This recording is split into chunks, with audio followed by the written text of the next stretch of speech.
Okay, we're ready to start now, yeah? Yeah. Okay.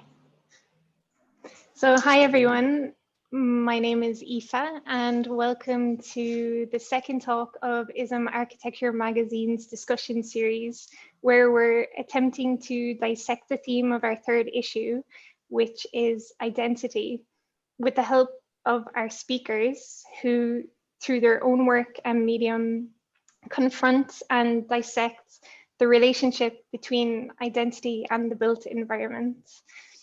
So for anyone who doesn't know who ISM is, we are a publication that was formed to provide a non-hierarchical, inclusive platform that confronts subjects around the built environment, welcoming bold and creative thought.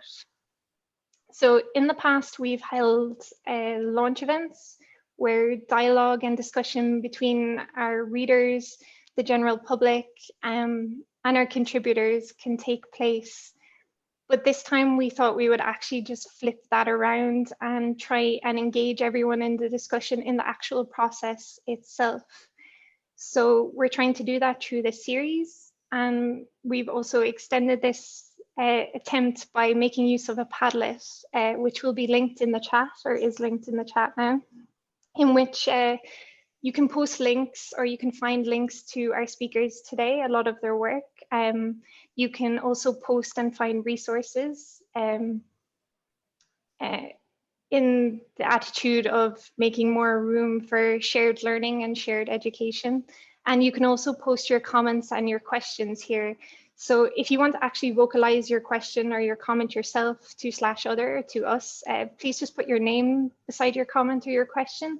And otherwise, if you don't, which is completely fine, just leave it anonymous and we can read it out for you. So throughout this process, the team of ISM have been going through their own learning process, where we have been discussing points of Orientalism to mapping modes of inclusivity and exclusivity found in the built environment. And this has really helped us to develop a more composite understanding of the diverse ways that identity can manifest itself, from the reacclimation of public space to enforcing identities through historical events such as colonization. So we are going to take all of the information and discussion and materials from our discussions, and we're going to present them to everyone on the 17th of December in the last event of our discussion series. And from this point until then, we have one more speaker next Thursday, which is Becky Little of Rebirth. And you can just follow our social media to keep an eye on updates on that talk. So I will now pass you over to Amy to introduce our speakers.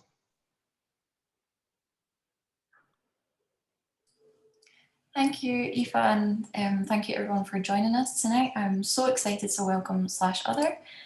So if you don't know about them already, they were formed in Glasgow City. They're a collective of BIPOC artists. They're placed in the intersection between architecture, critical theory, research, and the contemporary culture of creative expression. They work with multiple disciplines and mediums to shed light on the stories and the voices of those who are underrepresented. And their bold creativity confronts the uncomfortable.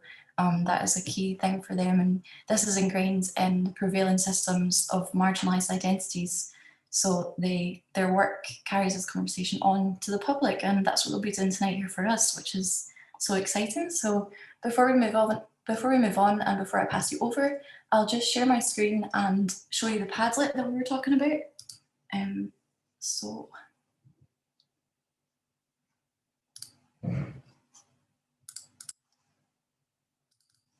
here we go. So this is what we can use. Just open that up a bit bigger. So as Aoife said, if you're comfortable, please show your face, put your camera on, and ask us directly your question or ask /other. So you can do that by posting your comment or question here and just adding your name. And if you'd rather just stay anonymous, then please still engage, post anything that you think is relevant in the resources section, or follow the links to /other and please post your comments, and we'll look forward to discussing that at the end. So at the moment, I'll pass you over to Alicia, and we'll hear from /other. Thank you very much. Is my screen okay? Carl? Perfect. Yeah, that's good. Yeah. Hi. Or do you want to introduce the three of us, Alicia? Or... Yeah, sure. So I'm Alicia. I'm currently a fourth year student at the Mackintosh School of Architecture. So is Carl. And Mia is currently working in Paris. I don't know what else to say. Carl, Yeah. Yeah, I'll just take over then and start us off. Yeah, thank you very much, Ism, for this opportunity and for letting us be part of this series of talks. I guess it's suitable then to start off with the theme itself, identity, and it's very a fitting keyword for the kind of work we do. Especially in a time where you know, there's a lot of interdisciplinary work going on, cross-creative, whatever you want to call it. But for us, the sort of thread that joins all we do and always think about and investigate is really looking at identity and the fact that within the architectural profession and within architectural education, that is still something that is, has major problems in terms of, to put it bluntly, systemic racism, colonialist thinking that is still prevailing within discourse, etc. So for us,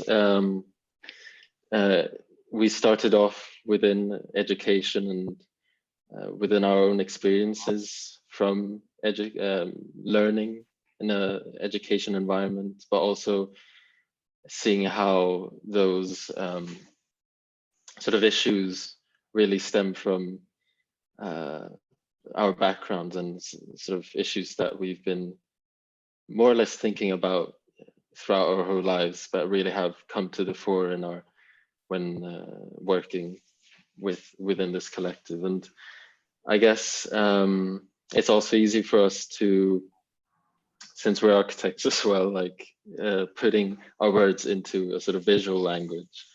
And I guess this, what this first image shows is kind of the process, whatever the sort of context we're dealing with or whatever sort of issue we're tackling, it's sort of common desire we have is to really change perspective. So if you look at start at the very right with this group of circles, you've got the sort of white circle, also known as the white cube, the white room, white patriarchy, whatever you want to call it. We all know what it sort of means, but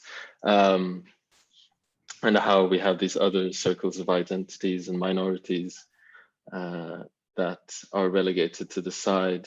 And that's the sort of prevailing way, I guess, we, as sort of everyone looks at how the sort of relationship between and the hierarchies between different identities. But so our desire really then is, if we go from right to left, is to really dig deep into those identities, sort of extrude these circles, finding that the minorities are often hidden from view, hidden from being heard by the white cylinder. And so it's really about changing the perspective, bringing these other minorities to the fore. And also crucially, I think it's which is something quite paradoxical in terms of wanting to assert the sort of the voices of the minorities in the same way that the West has asserted their presence over other historically. Yet at the same time, always relating back to the white cylinder. So really giving ourselves that freedom of divorcing ourselves from the white cylinder when we want to, and bringing it back when we feel we need that analysis. And I guess that also sort of reflects in the inherent meaning of the name of our collective / other, this idea of being relegated to within one box, but really within that box you have this orchestra of voices. So yeah, we can go to the next slide. And so just an example of how we might deal with looking at the past in this case, the sort of vernacular Caribbean hut as drawn by Gottfried Semper for one of those expositions, world expositions you'd have in the last turn of the century, and how it has really formed an influence on modern architecture, and yet that really goes unnoticed, and in a way is also how it was displayed at the exposition, presented us as this exotic thing, and as well the sort of the very notion of having to catalog it as done by Semper really puts it as something else. And so just starting to maybe visually play with sort of inverting that hierarchy of turning the tables, basically, of playing with black and white, of playing with the sort of the posts that hold the whole structure together. But that is sort of looking to the past, and Alicia's gonna talk more about looking to the future and helping out the sort of current minorities in working in architecture today. Mia, do you want to take Yes. Mia.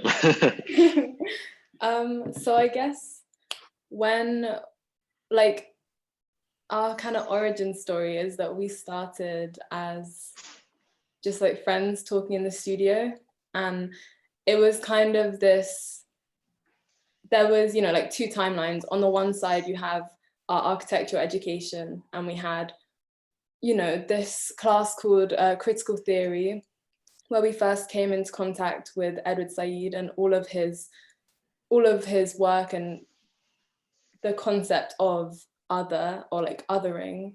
And we kind of read extracts. I think we read an extract of the book Orientalism, and we kind of came into that sphere. And then on the other hand, we were having conversations with ourselves and being like, who are the cultural inspirations for us? And it was this interesting sort of marriage of, we looked at someone like Solange, whose album A Seat at the Table, iconic, amazing, and it was this idea that like we could sort of take our education and make it a lot more relevant to us and a lot more relevant to the future, instead of only looking at someone like Edward Said and then kind of looking at it in a very I think like traditionally academic way, and just sort of looking at it and under a spotlight in our academic lives, and then not really doing anything with it in our studio work or even in our personal lives. So yeah, we came across this concept of othering, and it's the idea that the West has this concept of what exists outside of the West, which would, like, if you're to sort of mirror it, be like obviously the West and the East. And with, for example, if you're to describe, like, for example, in the West, a lot of people would think, okay, so if we're the logical ones, then that means in the East, because they are the opposite of us, because we don't understand them, they have to be the opposite. It can't just be that everyone exists like in different ways and exists in completely interesting ways. Everyone just has to exist as an opposite. So we came into contact with this concept, and then the idea that if you're not within the norm, then you're kind of exoticized and you're made out to be this thing that is like completely misunderstood but still defined in some way. So it's like a paradox like that.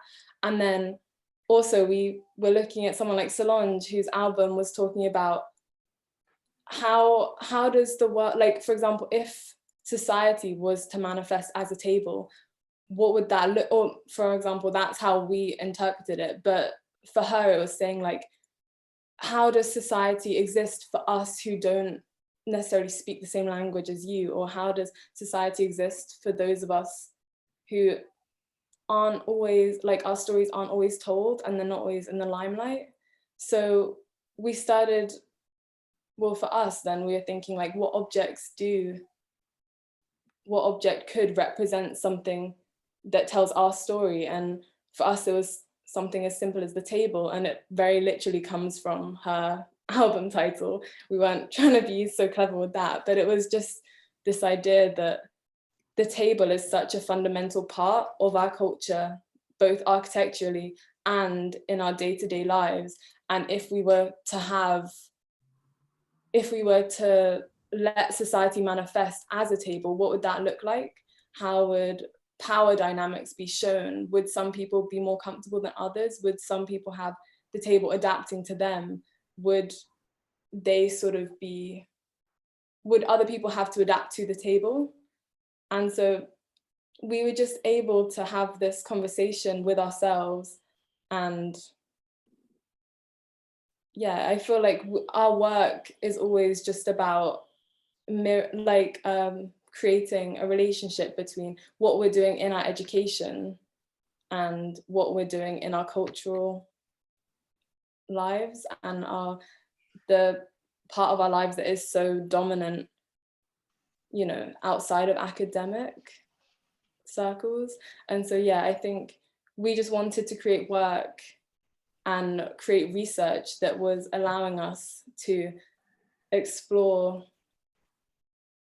Yeah, I think it was just allowing us to explore in identity within ourselves as a group, and then also how we fit into an industry as wide as architecture, you know.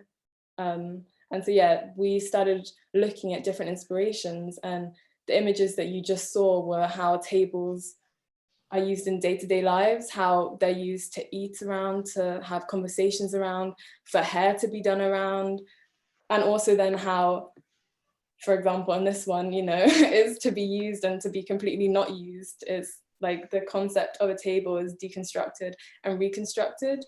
And I think that's just a common theme. We want to take simple objects and see how they work and how we believe they should work, especially if we've all grown up. For example, in the UK, we might grow up within like a broader context of, we might sort of fit in different places within our own cultures, but then we sort of have grown up in the UK and we have this sort of broader context to our own cultures. And so it's just interesting to take something that we all think we know and use in a certain way, and it's such a fundamental piece of our lives, and then just completely deconstruct it and say, well, we're going to make it new and we're going to try and make it in a different way. And maybe this is a better way, maybe it's a worse way. There's no really like better or worse, but just how does it change when the intention changes?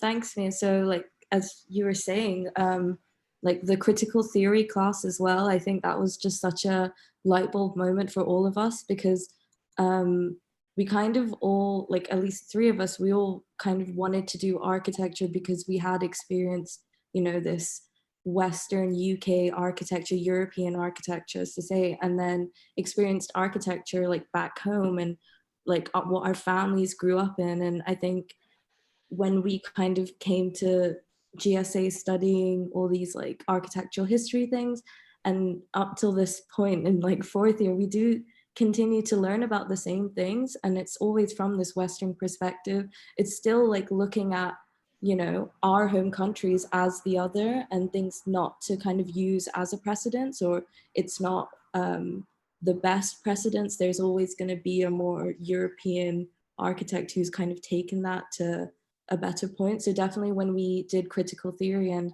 we were introduced to post-colonialism and Edward Said, there was finally like an academic label to sort of put on our feelings and our thoughts and almost like our distress over the things that we were being taught.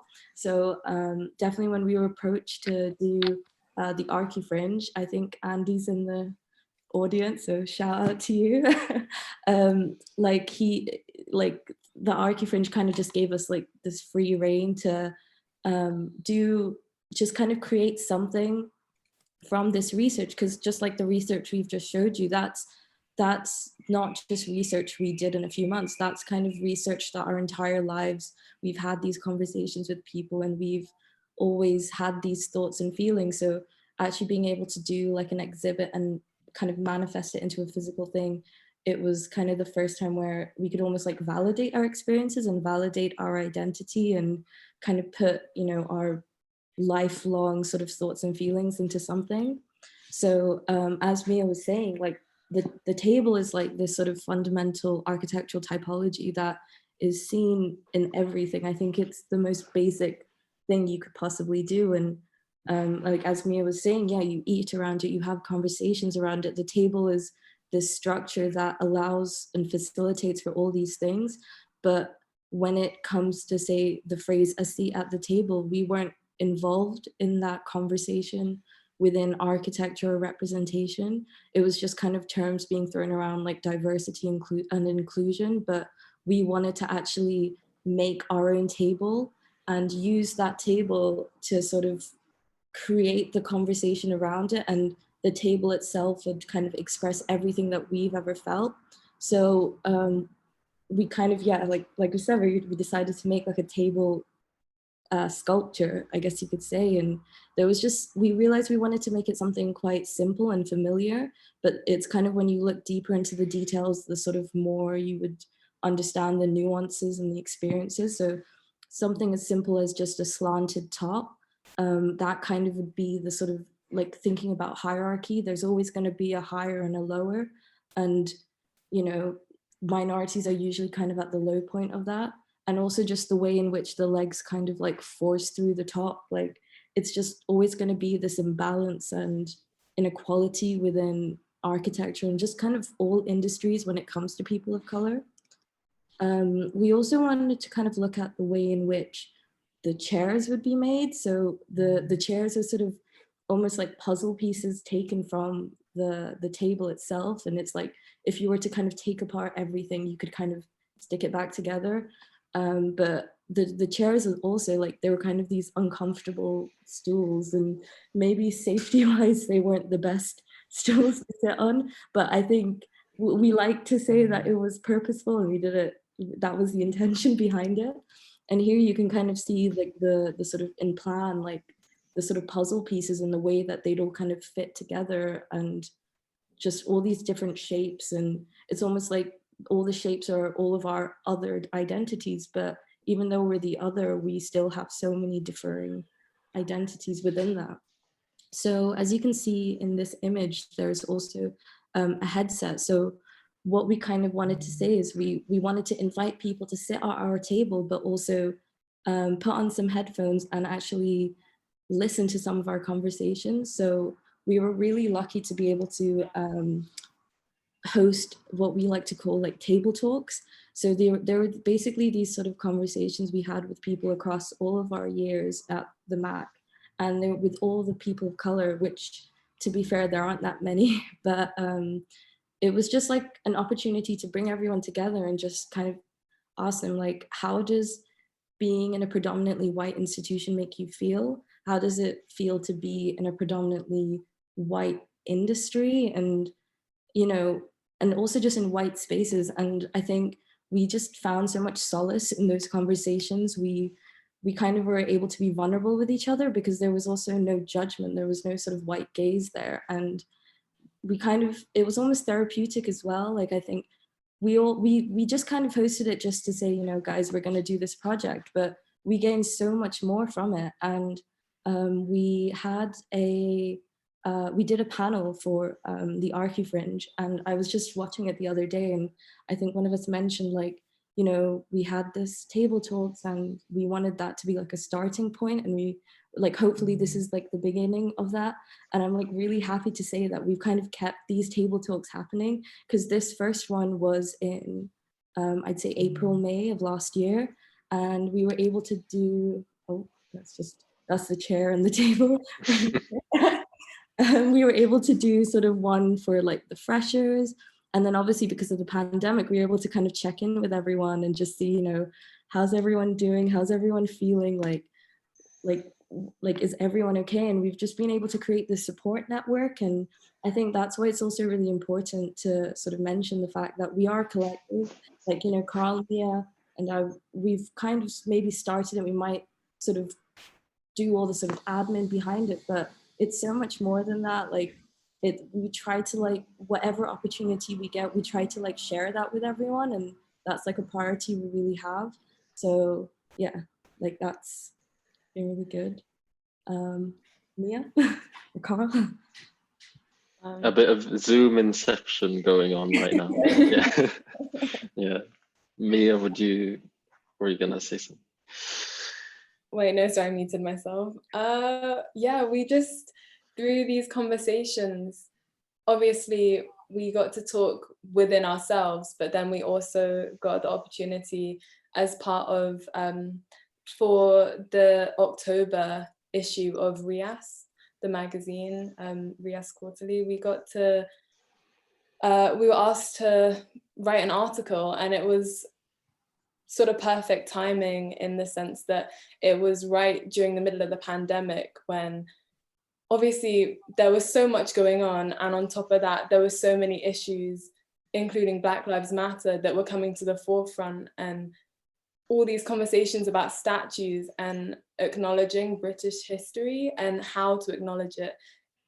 So sort of you've had that going on, and then on the other hand, we were sort of saying, like, how do we use this conversation to carry it forward, to teach people, to hopefully keep the conversation going, and also within ourselves learn. And so we really wanted to reach out to people within the industry who could help us, who we could learn from, and who are at like every single point in their journey. You know, we talked within ourselves at university, so we thought, why don't we broaden this? And we were really lucky. We got to speak to the architect Elsie Owusu, and we got to sort of have a conversation with her as like just us three. And then we also got to say, would you mind coming and speaking to us at our freshers event? And we got to bring the conversation to our broader collective. And yeah, it was a great competition, not competition, it was a great conversation. And it sort of really inspired, or not inspired, it did inspire us, but it also influenced how we thought about many of these issues concerning statues, because it's quite easy to get, you know, like your gaze locked on one thing and think, okay, we know how to do things, we know how we're having conversations, it must be how everyone else is having conversations. And having the opportunity to step back and talk to other people was, yeah, it was completely amazing. And so the visuals on the screen currently are from our article, and a lot of the time they're quotes from the people that we spoke to. And what was interesting was that, you know, some people, like one person said, I don't mind confronting my oppressors. She was saying that, you know, why do we need to take the statue down as long as we put it in the context that it historically like existed within? And so, for example, with the slaver, what's his name, Edward Colston? Yeah, with like the conversation surrounding him and how people were saying it's not right that he was thrown into the river.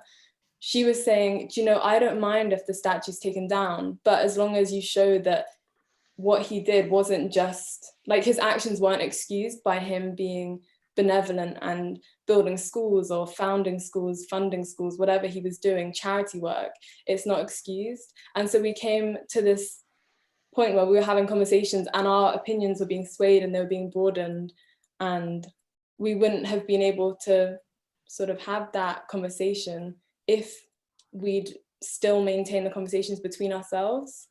And yeah, this was a really interesting quote, and it's essentially exploring the idea that maybe we're not fully able to express how we feel because the language that we speak in has been defined by people who wouldn't want us to be able to express ourselves.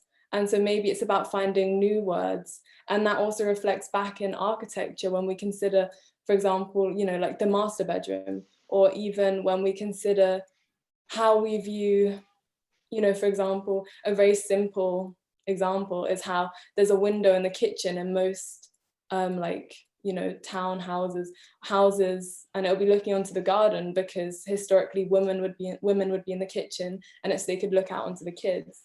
And it's like become just such an integral part of how we build and how we design that people don't even think about it being like something that was created and represents a specific part of our culture historically. And so, yeah, I think we got to have some really interesting conversations. And I don't know, Carl, if you want to say anything else. Yeah, I mean, adding to, you know, the interesting idea of like not finding the language, so it stems back to what I was trying to say with, you know, using visuals as another language. And Alicia, maybe if you can go back to the big blue circle. So the one, yeah. So this is a visual that Mia made, and I think it also sort of, we tried to highlight something that the media wasn't portraying, and that media, I mean, throughout history isn't portraying, which is the movement of unheard voices. So obviously, if we take as an example, the whole discourse surrounding statues, obviously media will portray the sort of dissenters and those that want the statue, they want to keep the statues, or they have this perverted idea of a sort of glorified British history. But I mean, and so what gets lost on, I think, the majority is the how this debate about statues actually is quite an old one. It's been going on for years, and that really isn't reflected in media and in the discourse. And so it becomes to the point that, you know, there's no progress made. It's a process of having to constantly restart a conversation, and so that also has to do with what we're trying to do of having some givens already established, so we can move forward in what we're trying to say, and having the sort of network to do that with, to do that. Yeah, exactly.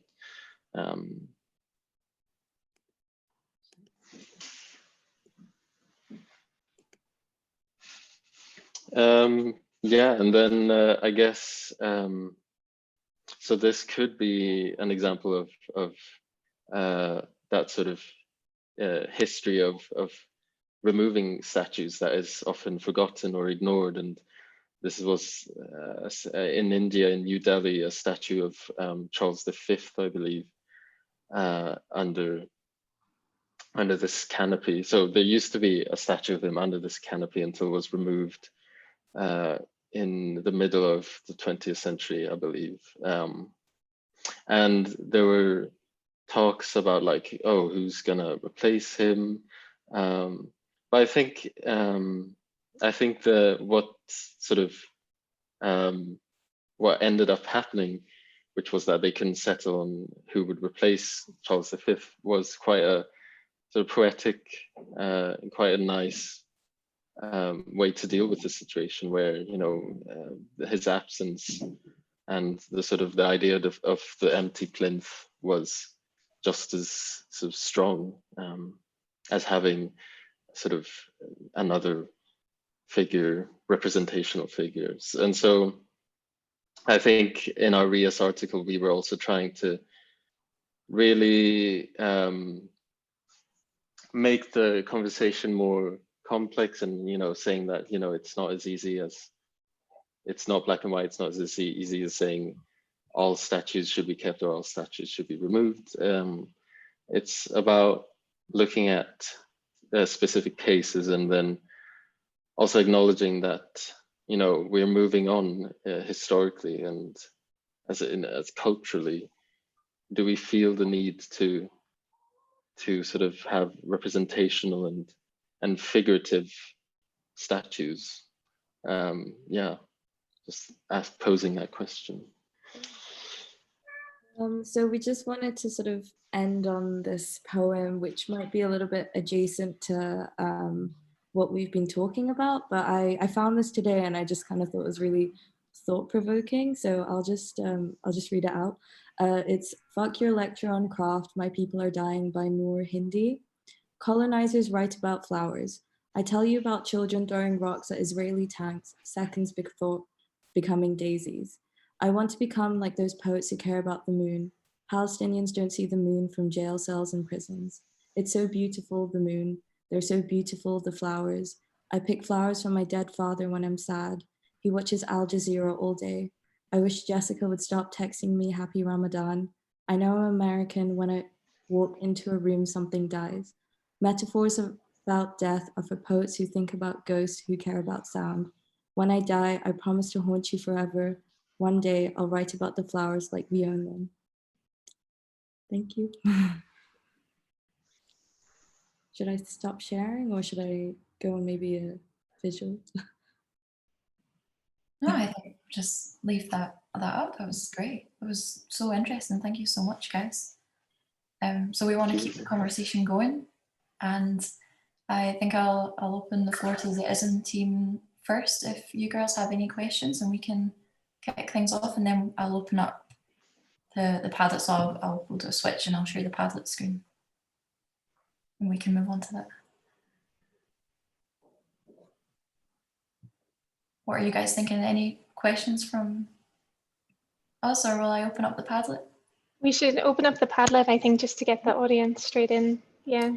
If anyone wants to just come forth, open up their video and their mic and say anything at all, they can. If you don't want to, like we said, just use the Padlet. But thank you so much, /other. That was incredible and such a beautiful ending with that poem. Very well read, and it's so important for us to be exposed to this type of research, and I love that you're so open about the process of it as well. You're not ever just showing us the end piece. Okay, I will ask you a question if that's okay. You mentioned something in your panel in Archifringe, like about the use of the table and also about the use of Solange. Like, I love that it is this everyday thing, and it's also very accessible, like music, and the table is a familiar object. And this flexibility in your use of mediums is almost symbolic of a shift that is needing to happen in architecture, where creativity and exploration of different mediums helps us to explore different languages as well, so we're not confined to a language. And as you go forth in your studies now, and when you go into the profession, do you see yourselves carrying that forward, like as an ethos of producing architecture?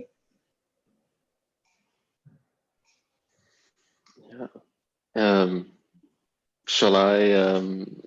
Yeah, I mean, well, first of all, I mean, I'm really glad to hear the sort of observations about the table, because that's sort of, yeah, what we try to get across. And I think, I guess if I interpret it correctly, you're mainly asking about how if we want to continue that sort of ethos. And yeah, I mean, hopefully, yes. I think it's, as I was sort of like hinting at the beginning, if it's really important for us to look at sort of inspirations that range from, or that don't have to do with architecture explicitly, and how simply because the sort of discourse and the sort of precedents we're normally exposed to don't offer that sort of nuance in terms of these questions that we're dealing with. So yeah, and I don't know if Alicia mentioned the zine that we did in conjunction with the table, but I mean, it was striking how like our inspirations for that project were not sort of not architecture as you normally regard it, and if it was architecture, it'd be more sort of informal, or as you were saying, more about, or as someone was saying, more about the sort of processes rather than the built environment and built material. It's so yeah, I think if anyone else has to add to that.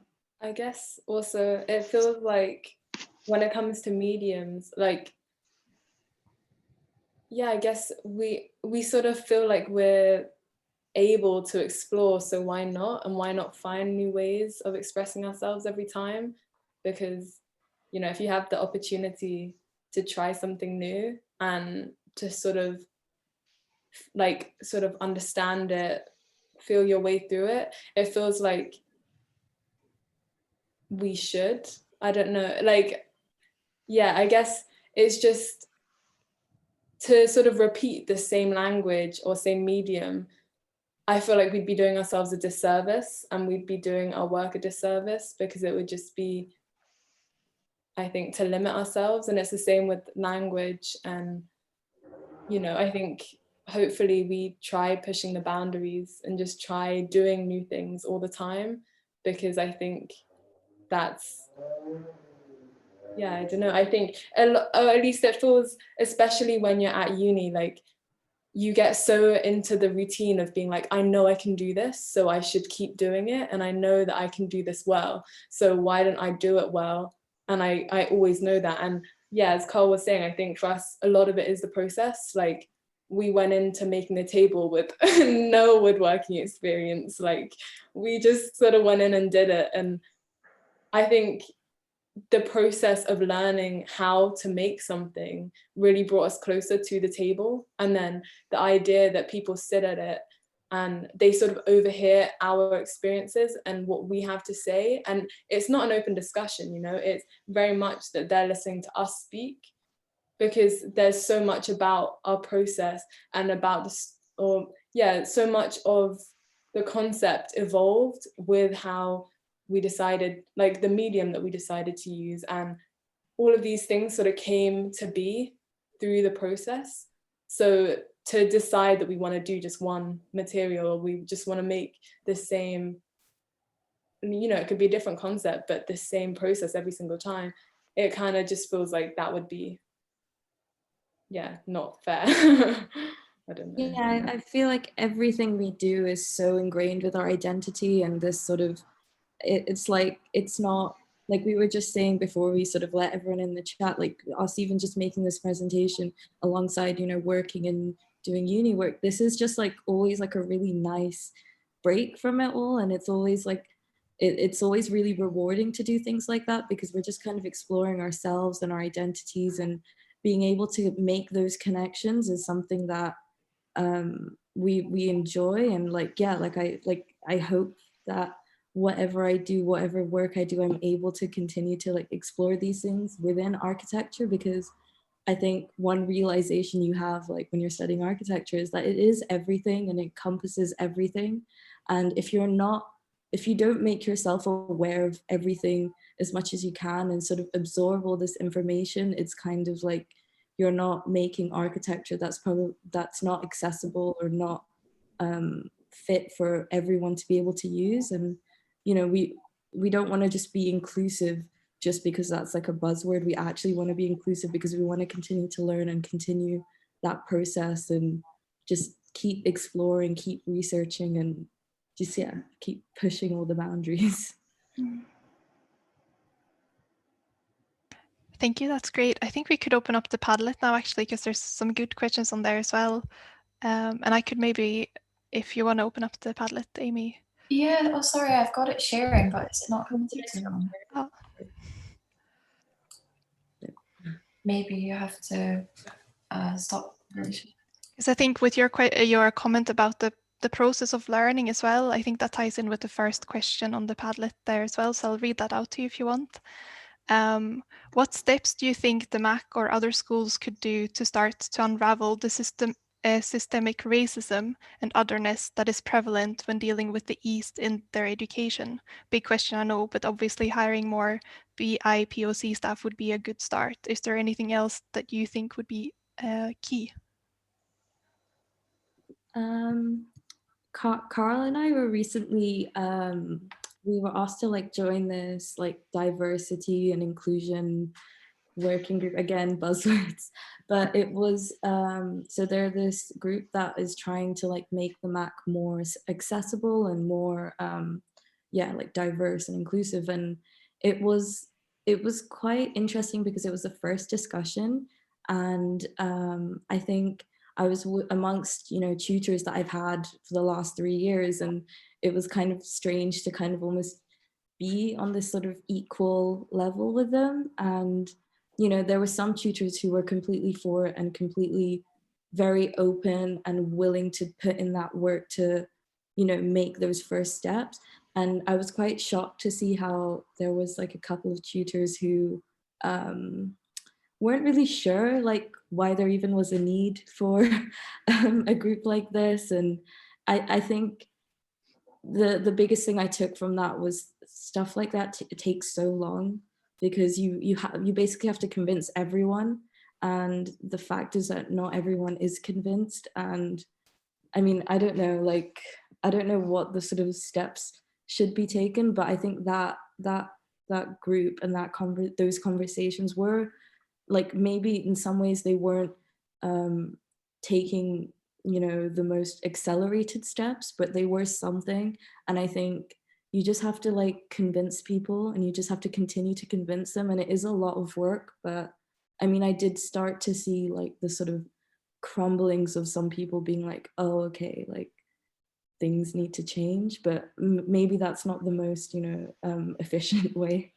But I think like in my opinion, we kind of have to stop putting everyone's opinions on equal ground when it comes to this stuff, because I think as soon as you make it very bureaucratic and very like, oh, I don't think that it's necessary because of this, and it has equal ground to someone having faced systemic racism, I think it becomes, you know, like then it becomes, it's like each argument has equal weight, and I don't think they actually do. And so to actually change the system, I think you have to have people in the positions of power who are willing to make changes. You know, it's all good and well having like forums and all of these different things. Like Alicia and I were part of the POC Society at GSA for, I mean, I think definitely at least 2 years.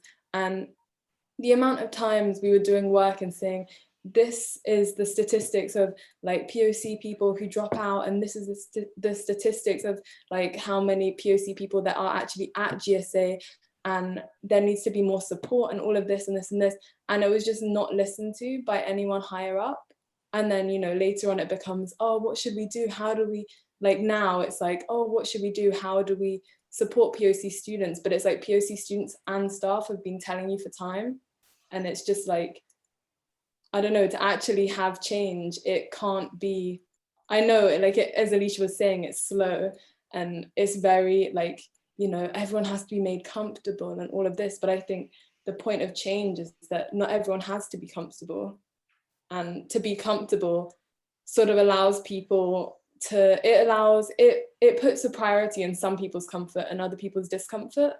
And I think once you get to that point, you know, the people who are uncomfortable are made to suffer much more than, you know, it's relative suffering to, I don't know, it feels like it's very slow and very long, and I don't actually know what the MAC could do aside from hiring more people and, you know, increasing the quota of POC students. But if the actual curriculum isn't talking about our cultures and our histories in equal weight, then people still misunderstand what they don't put time into learning. So yeah, I don't know if that's optimistic, a bit depressing. No, I think, I mean, also just to add, like, you, in a way, yes, that's maybe sort of all depressing and everything, but there's always that, I mean, we have to be hopeful, because otherwise, why are we like even bothering doing this kind of stuff? And I think for me, I always sort of compare the struggle with the sort of climate crisis struggle, and how even in, you know, in media, if you would have looked at in The Guardian 10 years ago, you know, they'd be very skeptical to report on climate change in any sort of subjective manner, you know, or the BBC even, you know, sort of still inviting climate change skeptics in like 2017, whenever. But, you know, that has, in the past 10 years, you have seen a sort of change in the sort of how the general public and media views that issue and prioritizes it. So, and now, like, yeah, again, The Guardian, they have their own sort of climate crisis section on their main page. So, you know, who knows? I mean, who knows if, you know, these kind of questions will be dealt with the same sort of priority and nuance in 10 years, or, but even if it will take more than 10 years, you know, you just got to keep on pushing. And do you think the events of 2020 will speed that process up? Yeah, good question. Yeah, I think, yeah, there is the silver lining of the pandemic, I guess, which we have all sort of realized to varying degrees. But yeah, I mean, I don't know what the others would say, but yeah, I think this year has been watershed in many ways. No, yeah, Alicia, go. I was just gonna say, I think the pandemic obviously exists and it's happened and it's kind of its own thing. There's so much you could go into, but it's obviously it's just its own deep dive into whatever. But I think it has brought a lot of other issues to the forefront, which probably wouldn't have happened if it wasn't from this just like collective, you know, sitting at home, just kind of having to think about things. And I think, you know, the BLM and the statues and a lot of the things that we did talk about in the article that we wrote for the RIAS quarterly was just kind of using the pandemic as this backdrop. But I mean, it would have happened either way, but I think there are, yeah, like Carl said, there are silver linings that have brought all these things to the forefront that I think, you know, it's more that it's just like the time is ticking on it for it to happen. And sometimes you need these sort of extraordinary circumstances for those conversations to happen. And we just have to be happy that we are able to have those now. Definitely. Okay, well, yeah, I hope we start to see those changes. And speaking of the future, the next question for you guys is, what does the future hold for /other? And yeah, what's in the pipeline for 2021? Oof. Well, yeah, Alicia. Yeah, it's just like a continuation of just exploring, and I think we're really lucky, you know, we really do have to give like Andy Summers like such a big thank you, because, you know, before we met him and were able to like sort of do the Archie Fringe, it was just these conversations. We weren't actually, we didn't really understand how much power we had and how much, like how loud our voices could be. And I think, you know, when I read like an article Elsie Owusu did in The Guardian, and I remember we were just like researching for the REAS course, and then I was just like, guys, why don't we just like email her and see what happens? And she responded, and she was really happy to do that. And it is just kind of like we now just have this like growing confidence, you know, if we do want to do something, we are able to kind of do it. And if something does sort of bother us, like, or whatever, we're able to sort of create these things. And, you know, through Instagram, you know, he's been making all these like beautiful visuals, and it's just like this realization that our thoughts can be so much more than just thoughts. They can be like fully realized manifestations and starting points and just things. So I don't know, but hopefully lots of good things in the future. I mean, if I could also, I don't know if I can already mention that, but I'm gonna do it anyway. If I plug you, Alicia, that you're co-curating the Friday lecture series. Am I allowed to say that? So that's the Friday lecture series that the MAC runs every year. And in the second semester, it's always a couple of students. So it's Alicia and Moa, this other girl in our course, that is curating that. So, and I know a couple of interesting people have been confirmed to speak. So I guess it's like a side topic, but I think again, this is kind of goes back to the, you know, how do we sort of almost infiltrate the MAC and kind of open up these conversations? Like Mo and I, we made like this very conscious decision that we wanted to, you know, architecture is like almost, you know, it's predominantly white men, and they are the ones that succeed. So we really wanted to sort of choose people of color, women of color, to lead those conversations. So yeah, I guess 2021, something to look forward to. Definitely, that sounds great. Yeah, you will be infiltrating and get as much information and knowledge out there as possible. Well, that's great news. Congratulations. Awesome. Okay, well, that sounds great. We'll move on to the next question. So this is just a lovely comment. Loved the work and found it really educational and interesting. Can't wait to see what you guys do next. Thank you. And someone saying, absolutely love this discussion and the poem at the end. Excited to keep following your work.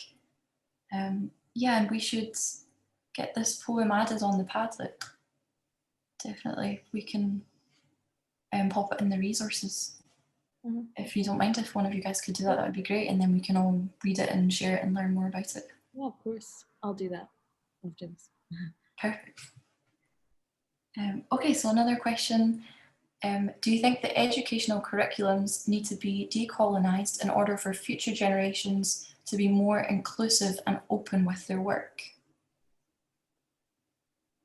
I think, yeah, definitely is like the short answer.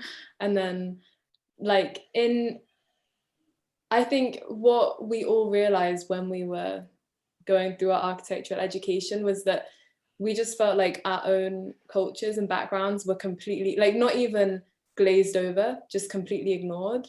And it sort of becomes this wider issue of then you send students out with only learning essentially about UK architecture, slightly broader European architecture, European history, and you send them out into the world and they create architecture within only that frame. And so I think obviously it means that people end up just being ignorant and unaware, but the broader issue is that people don't see that they have to understand other cultures to build for other cultures. You know, I think there becomes just this issue of glazing over and being like, I know how I like to build and how I like to design, and it works here, so it probably works here. Or like the sort of very faintest research into different cultures, or even thinking that you should be the person to build something even for that culture or for that community. So I think decolonizing the curriculum, yeah, that's definitely necessary, but I think it also has to be decolonized. You know, it depends who is decolonizing it, because I think it needs to be done with you know, I think it's a delicate process, and it doesn't mean that you can't learn about British history, European history, but I think you have to learn about it in its entirety and not just pick and choose the bits that you like. And yeah, I think also there's so much that people are missing out on. Like, it's such a shame they don't see the like ingenuity of other countries, of other histories. And like, I mean, the amount of times we would have conversations with people at uni, and you know, just you'd be saying to them like, and what about this and this and this? And they'd be like, no. Or even in crits, you know, tutors just completely dismissing it because they don't understand it. So I think it's like the decolonizing the curriculum would do more than just obviously give everyone a broader education. I think it would it would just create more interesting conversations and allow us all to have a better view of architecture. Can I ask a follow-up to this question? Decolonization is a word that has been increasingly used nowadays, particularly with all of the movements, even though colonialization in its traditional terms is what has been experienced in the pre-19th century, for instance. How would you define decolonization, and what do you see as a successful decolonial moment or action?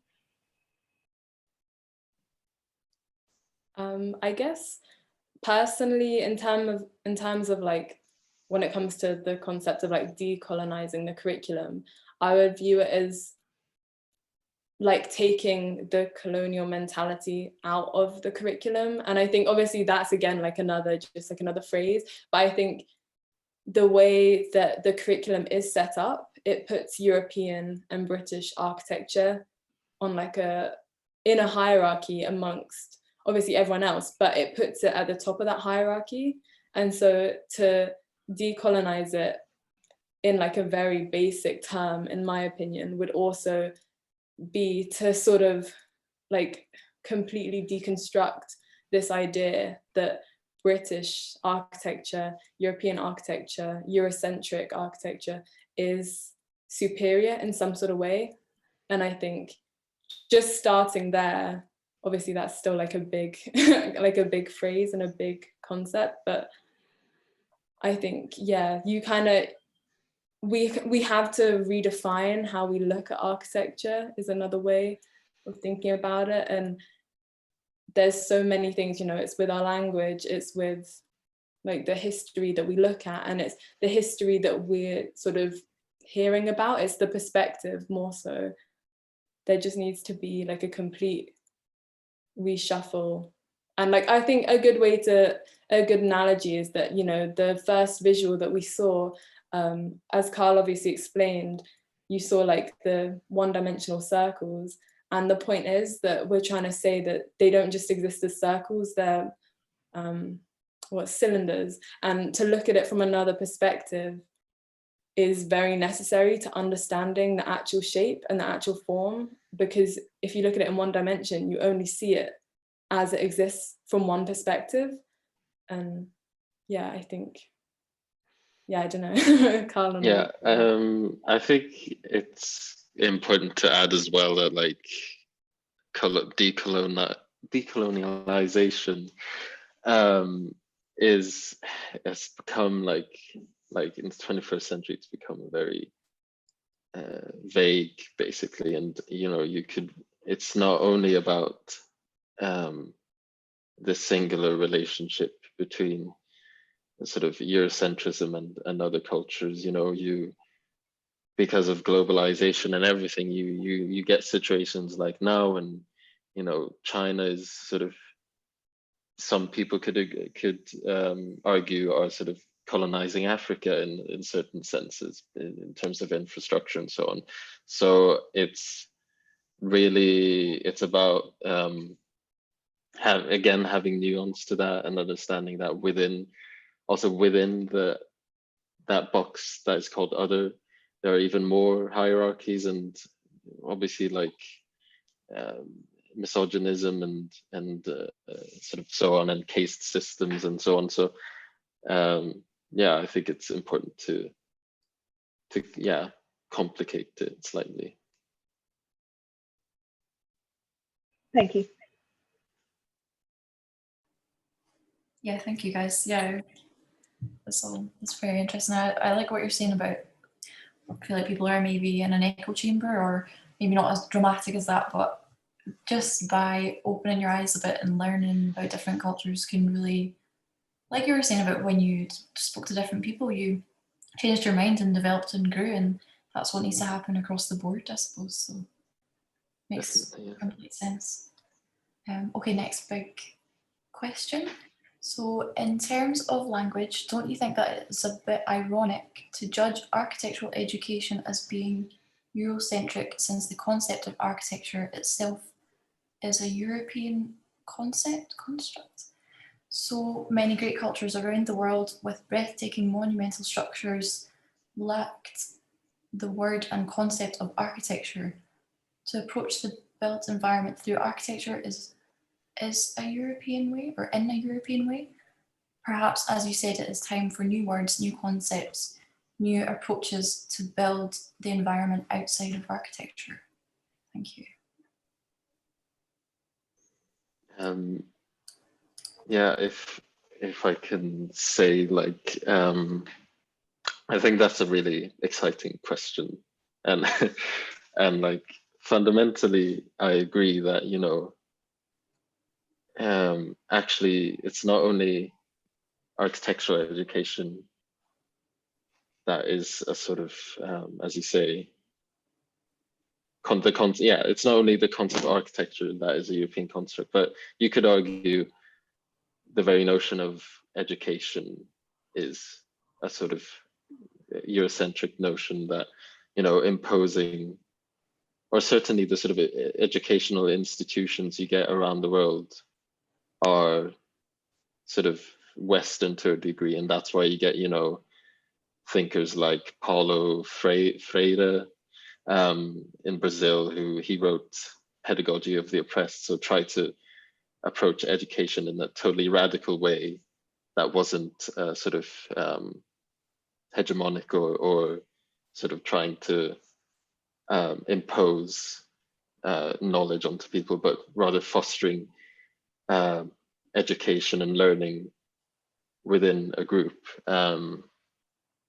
To put it, to like sum it up very roughly, but so I mean, I agree, and that's also, I guess that's what you can also maybe glean from the work that we do, that there's always a sort of layer of irony to what we do, and like from our, as I said, our name, like, you know, calling ourselves other when it's in fact there's so much more than just others. So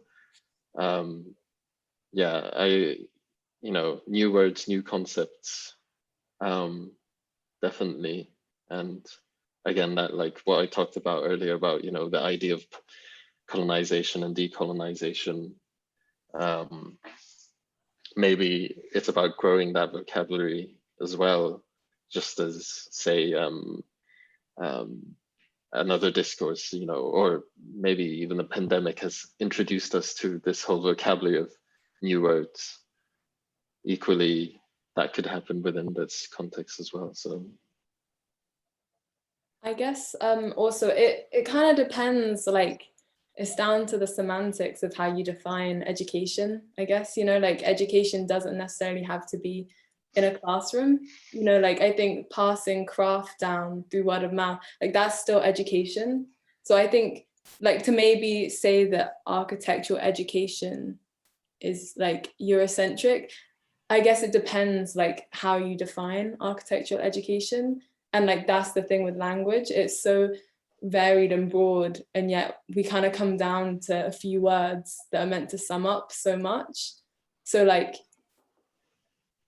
I think it just depends. Like I agree that we have to, you know, maybe it's time for a complete new vocabulary and new concepts and all of this, and I think we can do that. But yeah, it just comes down to how you define things. Like as Alicia said earlier, we realized that architecture really is like everything that you exist within in the built environment, you know, like it doesn't just have to be a building. So for me, like how I would define architecture could be potentially different from how you define architecture, from how Carl or Alicia defines architecture. But at the end of the day, I think we really exist within it. And so it's not just like, you know, it doesn't just exist as the one building, as this one, like architecture education doesn't exist as this one experience of going to university and studying it like this, you know? So I think, yeah, it just depends on how you define it. Yeah, so I think that's why I hesitate a little bit on architecture itself being a European concept or construct, because, well, what is the concept of architecture, and, you know, where does that come from? We don't know as a fact, I guess. So A whole other conversation. yeah, no, I know, we would be here all night. So yeah, no, Yeah. all right. So really amazing talk. What do you think architects can do to acknowledge the struggles of minority group within our working environments? So I guess like more in practice. What do you think?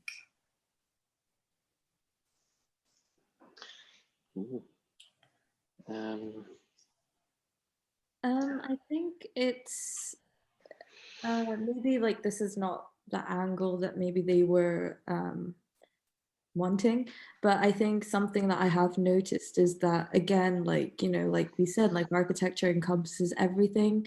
And I remember Mia recalling someone else saying another Archifringe panel discussion that sort of designing for the most marginalized communities, designing for everyone. So I think something that architects can do when they are sort of designing things like housing and strategies that are going to affect a community that might not be their own is, again, just like educating themselves. And, you know, if you are going to make a housing proposal in a what someone might say in a like less developed community or in a poorer community, is to actually understand their needs and their understand their needs and fully just grasp those facts, especially if they are from a different community as their own. So I think we as designers should always just be fully aware of who the client is, and, you know, also just like not be afraid to ask questions as well, but in appropriate ways, because I think some questions can be demeaning. But I think, you know, if people are curious, like the thing that you can do is just ask. And, you know, if you are designing for someone, or if you're designing alongside someone, is to just ask, you know, is this okay? Can I do this? You know, how do you feel about this? I think those are just conversations that need to be happening. And just, yeah, like the sort of smallest, the first step you can do is just to ask and get those opinions, and then sort of make that formed opinion. Yeah.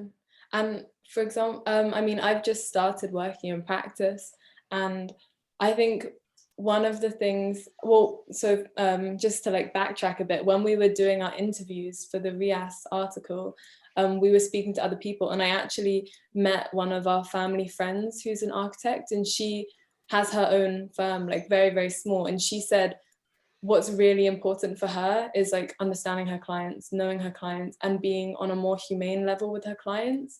Because sometimes it feels a bit like, you know, these massive firms, it's kind of like how architecture exists in like capitalism and in like a very consumerist society, where it becomes something that can be bought, and it's swayed by money and all, and obviously it's swayed by money. But the idea that maybe, as Alicia was saying, you like kind of get to know your clients and you get to know the people you're building for, maybe it means that we have to exist in smaller practices and smaller firms, purely so that we can actually design, and it doesn't just become this process of like, okay, we've got a project, we're going to design it like this, and this becomes, or it adds to our reputation, and it adds to this, and it becomes less about the people who inhabit it and the people who exist within it, and it becomes more about the status of the architect in the practice.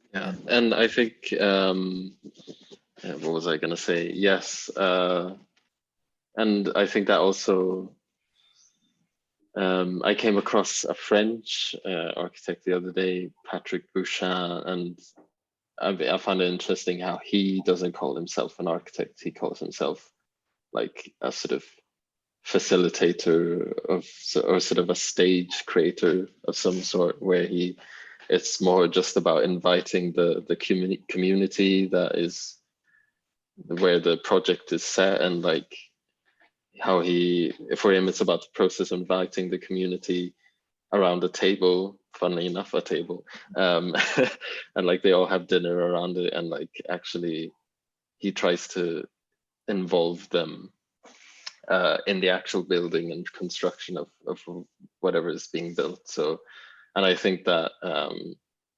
the person that wrote the previous question is sort of adding now more about not only concept of architecture, but the concept of what the architect does. Some interesting stuff there. So yeah. Can we add that to the to our resources as well? Yeah. So Patrick, there was Bouchain. I can link later. It was maybe you've heard of the Funambulist magazine, but they had written an article about him, so I can link that in. Perfect. Yeah, no, we'd love that. Yeah, I see. I think you noted that we have a response to our previous question. If whoever's writing this would like to speak with us, you're more than welcome to. But obviously, I'm more than happy to read this out as well. So just a response from our previous question. Thank you for the very interesting response. To give an example, in ancient Egypt, there was no word or concept for it. The title was Overseer of the Works. In China, the term was carpenter and master carpenter, if I'm not mistaken. In Japan, there was also no word or concept for it, and the Japanese architect Ito Chuta had to invent a term in Japanese to express the Western concept for architecture during the late 1800s. The concept of architecture is a Greek concept, which the Romans and then later Europeans appropriated, hence I called it Eurocentric.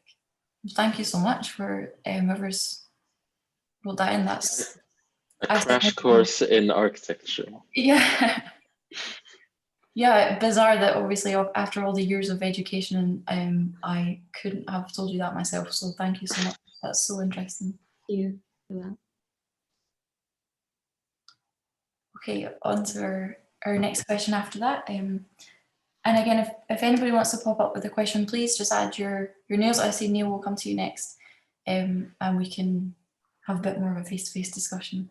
So I'll read this out. I'm inspired by how you place your experience as individuals at the heart of your approach to architectural education. I think that is really important for empowerment and helping to challenge received wisdom. That's just a lovely comment. Thank you. So Neil, do you want to speak, or are you happy for me to read this out? Or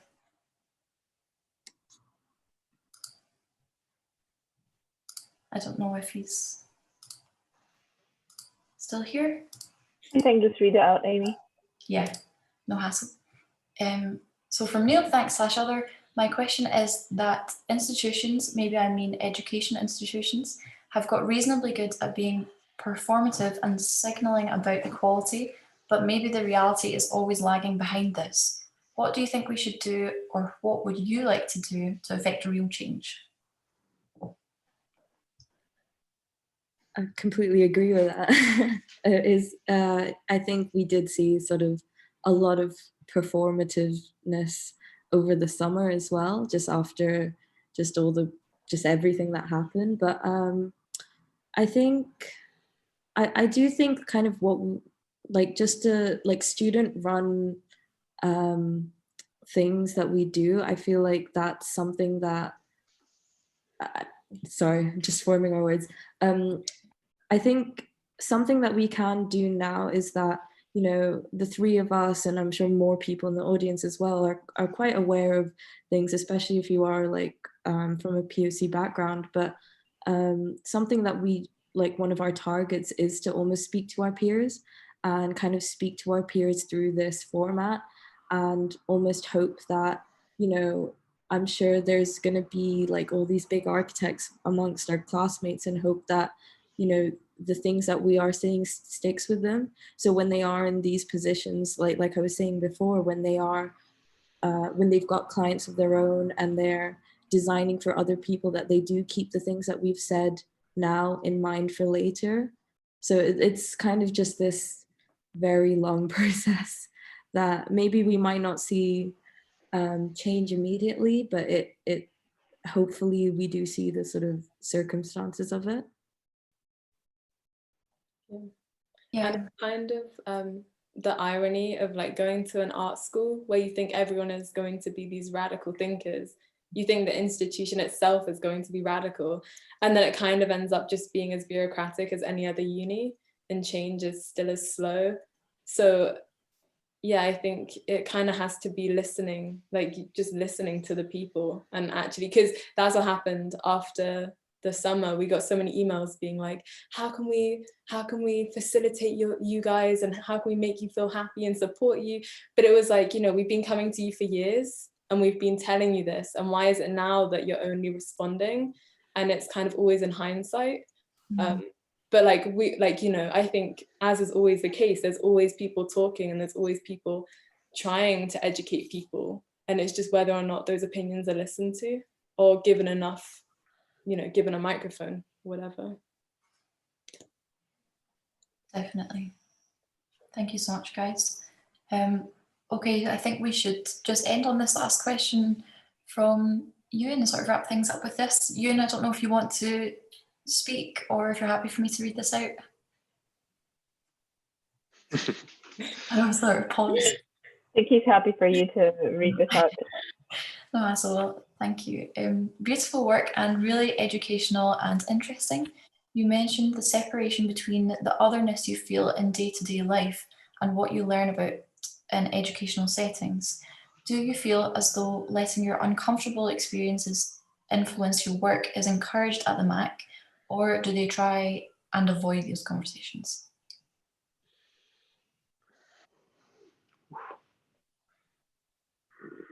I wanted to ask this too, so. Oh.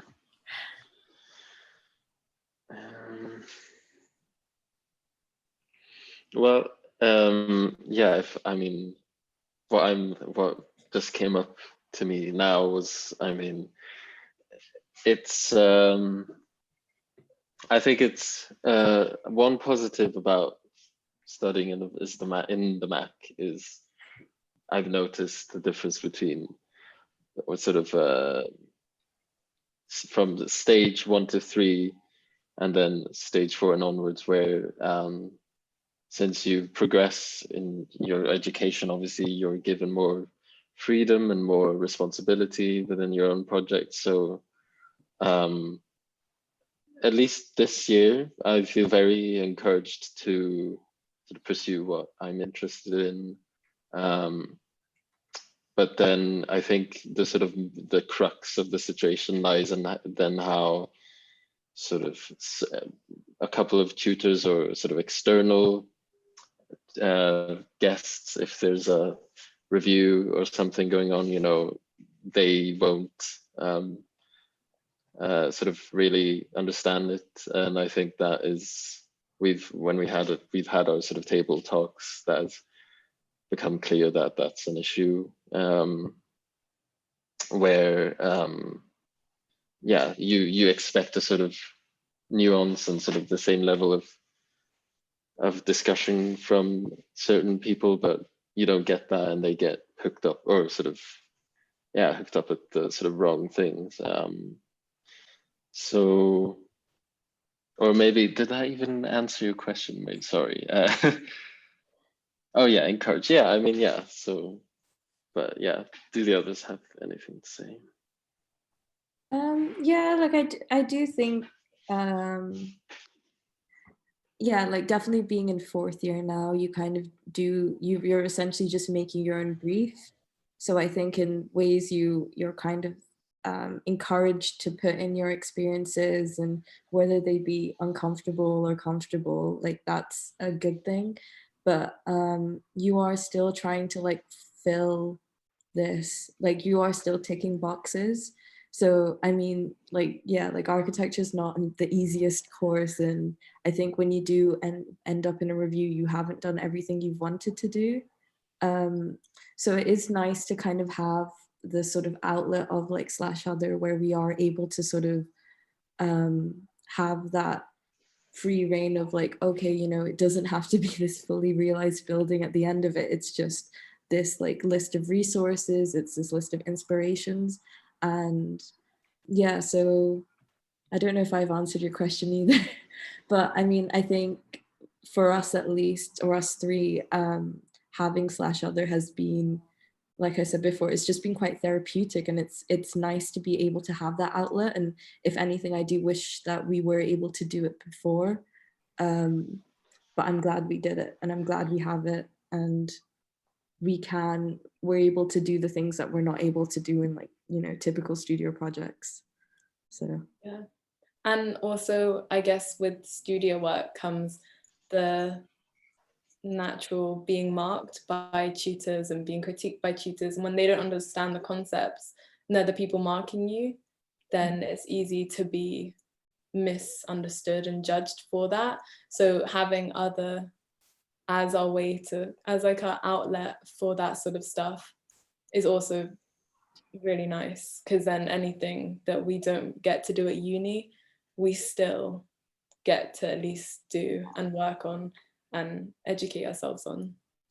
yeah, and I think also, sorry, just to go back to that again, like I think, you know, everything we've done in the other, it has been this research project. So I feel like when all three of us get to 5th year, hopefully it's going to be this really nice resource to be able to explore those things. So yeah, like that's something to really look forward to, and I'm glad that we've got this like knowledge bank of things to hopefully refer to when we are in 5th year and like doing our like final dissertation and kind of having completely free reign on whatever we do. So hopefully that'll go well. Yeah, do you think you guys, when you get to doing your final thesis, you'll collate and have a big project that you can share and it's all /other but actually incorporated into your uni work? Yeah, that would be really cool, actually. Yeah. you say that. Yeah. Oh, yeah. I gotta. Yeah. Me and Alicia. Let's think about it. Yeah. That sounds great. Well, thank you so much for all of your answers and all of the questions. That's been a great discussion, and this Padlet isn't going anywhere. If you've got the link, you can access it, you can add to it, and we'll bring it up again when we meet for our final ISM talk and discuss everything that we've learned. If anyone thinks of any resources that is relevant, maybe it wasn't discussed or maybe it was discussed, please just pop it in and keep adding your answers to our question that we have for you. It's always really interesting, and we've been sharing these on Instagram as well. So that's great. I'll close down the screen share so we can see everybody again. And yeah, I don't know if any of you guys would like to say anything to sign us off, or. I mean, from us, I just want to again say thank you. This was really fun, and thanks everyone for listening to our ramblings. So we'll put this up on YouTube as well. We've been trying to put the other last week's one up on YouTube, but it's much more complicated than we expected with quality, etc. So stay tuned on our social media for when we have this talk up, and we'll send you guys a link as well in case you want to look over. But thank you so much. This has been so good. Yeah. Okay. Thank you. Thank you. Amazing. Thank you so much. That was great. Thank you. Have a good night. Bye. Thank you. Yeah, enjoy it. Bye.